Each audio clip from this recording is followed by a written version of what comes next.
No se puede ceder el primer tiempo que hemos cedido.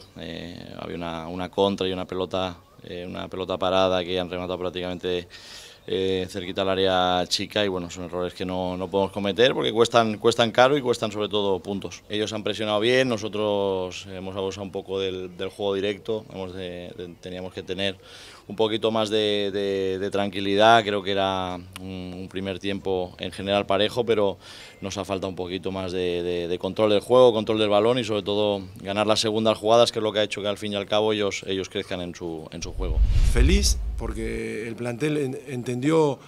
de entrada y hoy lo está demostrando, la verdad, haciendo un partido brillante, porque en el primer tiempo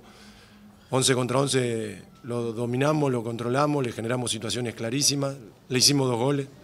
al mejor equipo del campeonato. Entonces en el segundo se desvirtuó un poco porque nos quedó un escenario muy difícil con un equipo que tiene muy buenos jugadores, que tienen una idea, una tranquilidad, tienen paciencia, circulación de balón, y tener un jugador menos es una complicación y el equipo lo siguió afrontando. Tuvimos quizá un pasaje de 5 o 6 minutos donde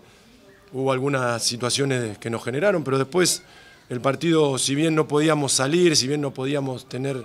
mucho la pelota, el esfuerzo que hicieron los chicos fue terrible y logramos